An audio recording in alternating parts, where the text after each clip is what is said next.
Здравейте, приятели! В това видео ще стане въпрос за времето и като един изключително важен ресурс, който няма как да се възстанови, да се върне, да се спре на стоп, да се превърти, защото всички живеем в този свят по този начин, 24 часа в 7 дни седмица, 365 дни една година и реално това е този миг, в който вие сега гледате видеото, в който аз записвам видеото, той след това няма как да се върне. Това е време, което ние заедно ще преживеем едни 10 минути и моята идея и моята цел е максимално да го уплътня това време с информация, която да е полезна за вас, защото може би знаете, че преди години Нобеловата награда отиде при учени, които доказаха, че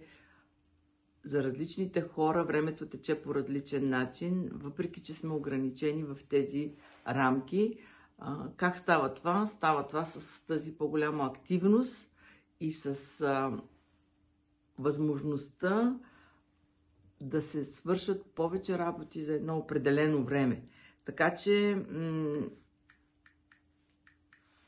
това е идеята на този маратон, това е идеята и на семинара с Геше Майкъл Роуч, да се научим това време, което имаме, което ни е дадено, даже като живот, защото ни е определено времето и искаме, не искаме, това е. Затова колкото можем повече неща смислени, повече неща полезни да направим, ще бъде много по-хубаво.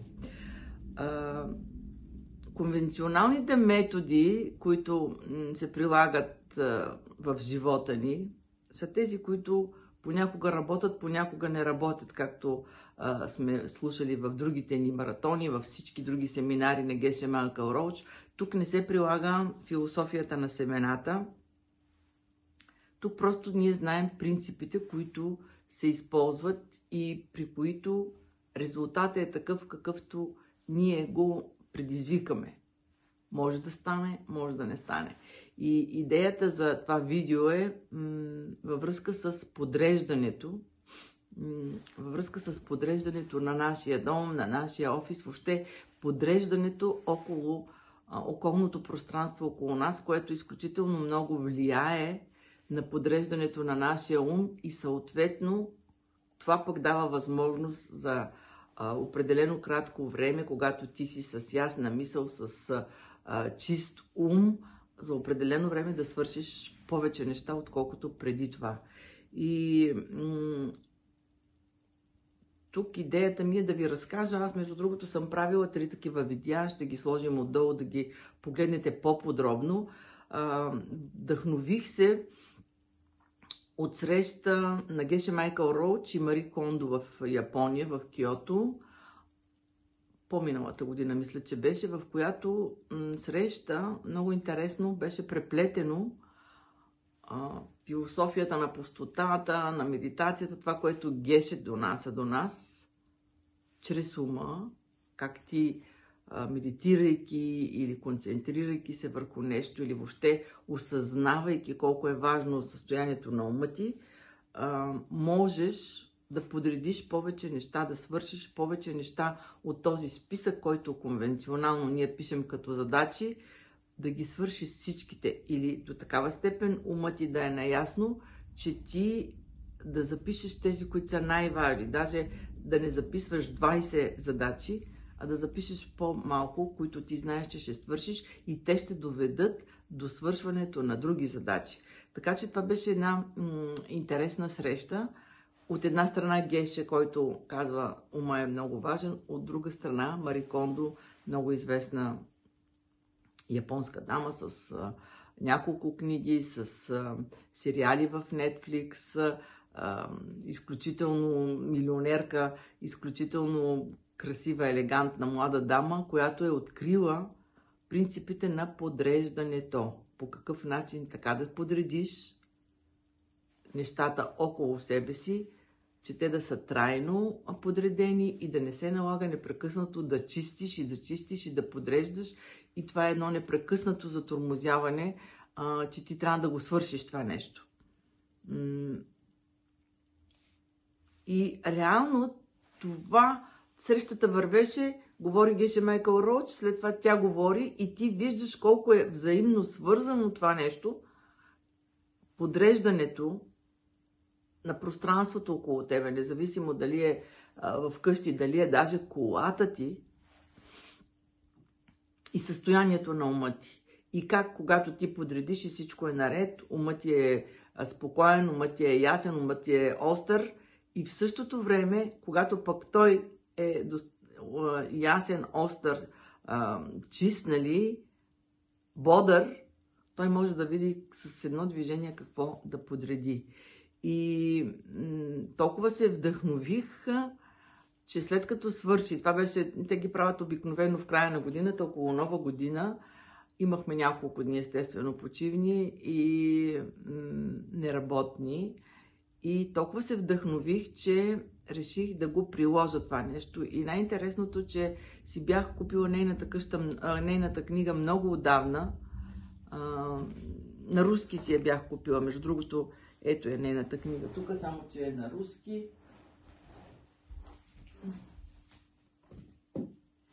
Преди години я бях купила, обаче не я бях прочела. Хареса ми много и си казах, ще трябва да я преведеме и на български. Магическото подреждане. Японско изкуство, да си въведеш порядък в дома и в офиса, и в живота, разбира се. И я бях взела с идеята да я преведем ние на български, обаче се оказа, че тя вече е преведена и аз и не я отворих след. Погледнах я малко, обаче си я отложих. И реално, след като чух тази лекция на Геше Майкъл Роуч и на самата Мари Кондо, я видях как изглежда, как говори, колко е интересна, естествено прочетох книгата и веднага започнах да прилагам нейния метод за подреждането. Пак казвам, ще споделим с вас, някои може би са гледали тези видеа. Каква е обаче идеята, какво е важното в това видео, за което ние сега сме заедно в този момент с вас. Важното е, че трябва да разберем, че когато е подредено всичко около нас, когато всичко е въведен порядък, бюрото ти е подредено, гардероба ти е подреден, антрето, в което влизаш, още като влизаш в къщата си, също е подредено. Спалнята е спалня, там няма книги. Или ако има книги, има една книга. Тоест, това, което е принципа при нея, че всяко пространство трябва да е определено и там само да има книги, и там само да има неща. Тоест, не да се разхвърли, за да може да има такъв хаос. Къде ми е тая книга, къде ми е тая рокля, в този гардероб ли, в другия ли. Тоест, един порядък, един ред, който ти дава възможност, ти с едно движение, с една мисъл само, знаеш къде е това, което ти е необходимо и тогава вече реално ти не губиш време. Защото пак темата е времето. Най-важният ресурс. Когато всичко ти е подредено, ти го подреждаш един път по Мари Кондо и го поддържаш, защото много по-лесно е, когато по този начин не го подредиш. И аз имам обратна връзка от много от приятелите, които го приложиха това нещо и видяха колко е ефективно, защото ти имаш капацитета, вече свободата на ума ти, на съзнанието ти да мислиш за други неща. Освен да мислиш за други неща, тези неща, които са ти важни да ги свършиш, ти много по-лесно ти идва идеята как да ги направиш. И идеята на това видео е с едно малко предизвикателство, скъпи приятели, да направите един експеримент днес или в утрешния ден. Вземете и подредете, ако нямате възможност да гледате видеята, вземете и подредете една стая или бюрото си само, или нещо, което сте го занемарили и сте го не желаете да го погледнете, някакъв ъгъл от къщата ви, от офиса ви, подредете го и просто проверете как се чувствате след това. И дайте обратна връзка, как влияе това на времето ви. Дали губите много време да търсите къде са ви ключовете, кои обувки къде са сложени? Има ли го този хаос в ума ни, в съзнанието ни, във връзка с това, че не сме подредени и естествено губим време? Ти тръгваш в точно определено време, имаш среща, обаче трябва, докато намериш това, ти загубваш време, закъсняваш, разстройваш се, оттам самата среща протича по различен начин. Така че моето желание и моето предизвикателство към вас е: вземете и подредете една определена част. Няма да ви карам цялото пространство, ако желаете, го направете. Подредете едно пространство, което е неглижирано, и просто проследете следващите дни как се чувствате, какво е връзката на тази подредба с вашето време. Стига ли ви? Щастливи ли сте? Успявате ли? Успех и до следващото видео!